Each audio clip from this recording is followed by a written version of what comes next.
Yo, halo guys, sebelum gua lanjutin ke pembahasannya, gua nggak bosen-bosen ngingetin ke kalian dulu, yuk dukung dulu channel ini dengan pencet tombol subscribe dan loncengnya di bawah ini, agar kalian tidak ketinggalan update dari channel ini. Dan juga like dan share ke kawan-kawan kalian, biar di channel ini semakin dikenal banyak orang. Pastinya dukungan dari kalian sangat gua butuhin, untuk ngebuat gua terus semangat dan terus update ke depannya. Oke, kalau gitu, kita langsung lanjut aja ke pembahasannya.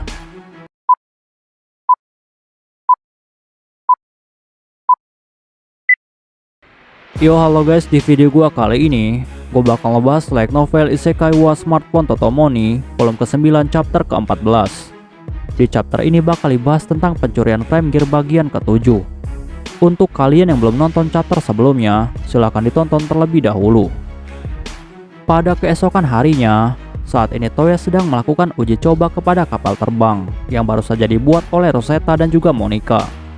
Dan ternyata kapal terbang ini memiliki kecepatan yang sangat cepat. Dan Toya memberikan sebuah nama kepada kapal terbang ini dengan nama Gangnir. Lalu tidak lama setelah itu, akhirnya Toya dan juga yang lainnya sampai di atas langit Kekaisaran Regulus. Perlu diketahui, kapal terbang Gangnir awalnya adalah kapal terbang yang dibuat oleh Dr. Babylon. Tetapi karena untuk menggerakkannya membutuhkan bahan bakar cairan ether, akhirnya Toya dengan dibantu oleh Rosetta dan juga Monica, mereka pun lalu melakukan modifikasi terhadap Gangnir, sehingga kapal terbang Gangnir saat ini tidak butuh bahan bakar cairan ether untuk bisa digunakan, tetapi hanya mengandalkan energi sihir yang diserap dari atas langit. Lalu setelah itu Toya bertanya kepada Rosetta, apakah kapal terbang ini bisa digabungkan dengan frame gear milik Sue? Dan Rosetta pun lalu menjawab. Rosetta bilang bahwa tentu saja hal ini bisa dilakukan. Bahkan jika Tuan Toya mau, maka Gangnir bisa bergabung dengan frame gear Sue di bagian belakang, sehingga menjadi bentuk seperti roket terbang. Dan juga saat ini sistem autopilot yang mereka kembangkan telah selesai dan juga siap digunakan, sehingga kapal terbang Gangnir dan juga frame gear akan bisa bergerak menggunakan sistem autopilot. Toya yang mendengar hal itu, dia pun langsung mengerti. Lalu Toya bertanya lagi kepada Rosetta, apakah Gangnir memiliki alat khusus tertentu?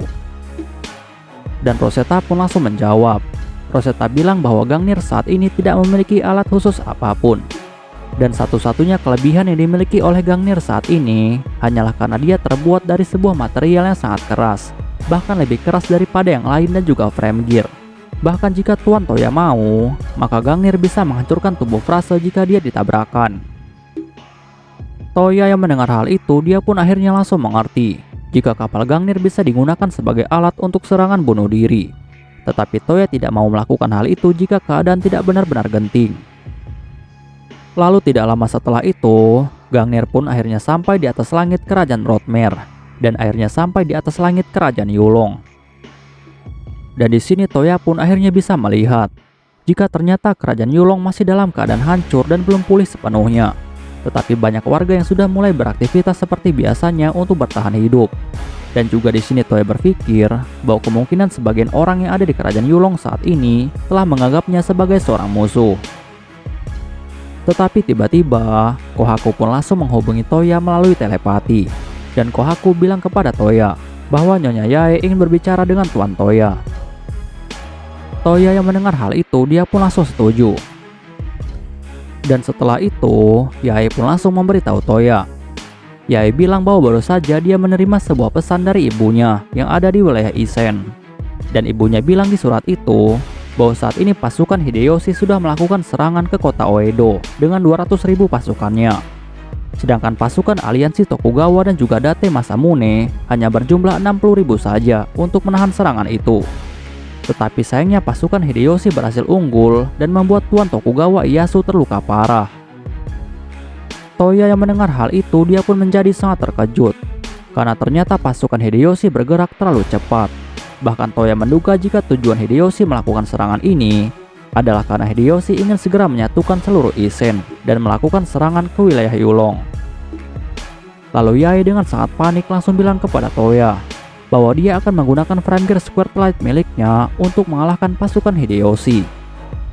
Tetapi Toya langsung menentang hal itu dengan sangat cepat.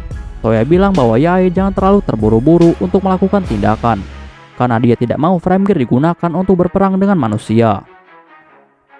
Lalu Toya pun dengan sangat cepat langsung meminta Monika untuk menggerakkan kapal Gungnir menuju ke wilayah Isen, karena dia sendiri tidak tahu di mana lokasi pertempuran itu. Lalu Toya juga langsung mengajak Yae dan juga Kohaku untuk ikut pergi dengan dirinya. Dan di dalam kapal Gungnir saat ini, Toya pun lalu mulai berpikir bagaimana caranya dia bisa membantu wilayah Isen tanpa perlu menggunakan identitasnya yang asli. Karena jika sampai negara lain tahu, maka hal ini akan menjadi hal yang tidak baik, terutama tanggapan dari kerajaan Yulong. Dan akhirnya Toya memutuskan bahwa dia akan menggunakan topeng untuk membantu kerajaan Isen sebagai penyamaran.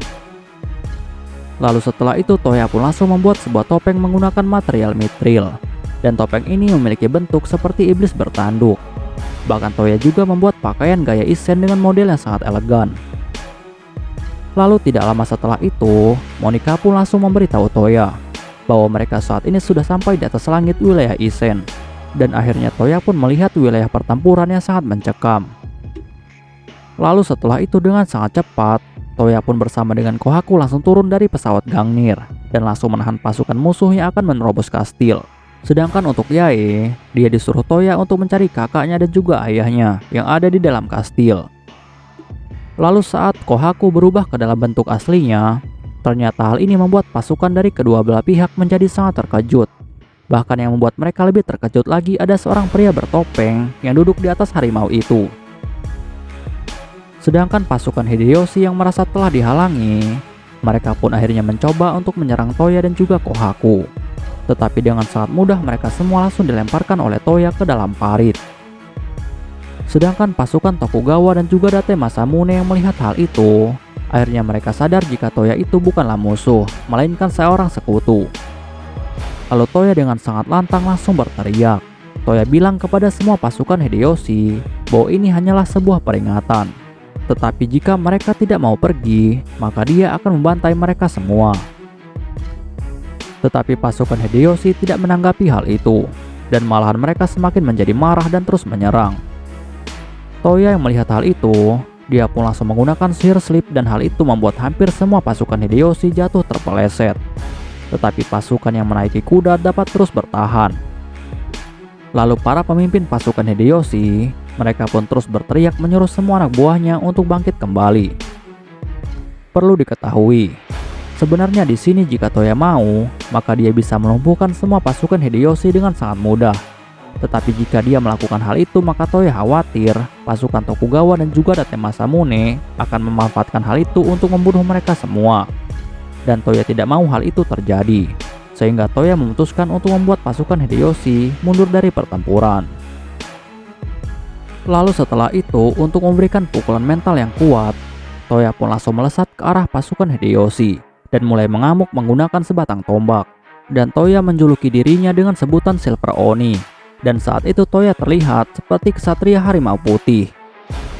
Lalu tidak butuh waktu yang lama, akhirnya Toya dengan dibantu oleh Kohaku, mereka akhirnya berhasil menjatuhkan ribuan musuh dengan sangat cepat. Dan hal ini langsung menjatuhkan mental dari pasukan Hideyoshi.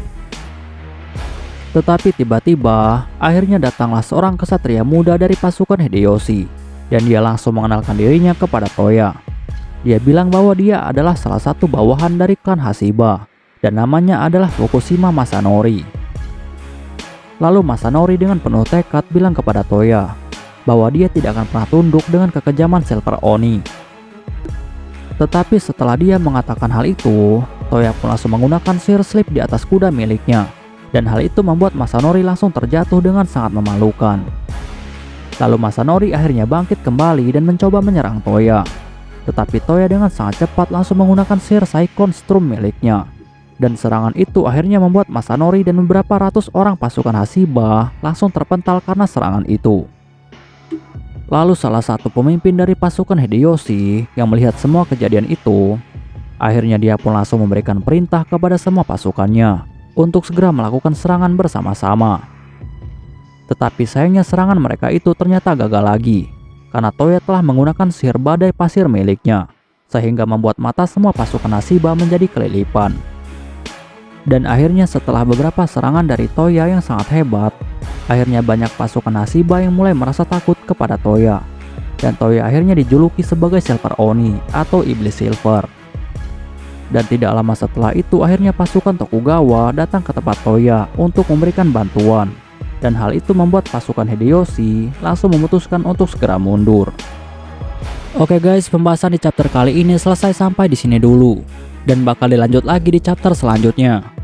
Untuk kalian yang ingin membaca novelnya atau mau membaca judul novel yang lainnya, kalian bisa klik link yang sudah gua sediakan di deskripsi. Tetapi sebelum kalian tutup video ini, tolong beri dukungan kalian untuk channel ini dengan cara pencet tombol subscribe dan juga aktifkan loncengnya. Dan juga jangan lupa untuk like video ini dan beri komentar untuk membangun channel ini lebih maju lagi. Dan untuk kalian yang ingin membantu channel ini dengan cara berdonasi, silahkan cek link donasinya yang udah gue sediakan di deskripsi. See you next time, bye bye.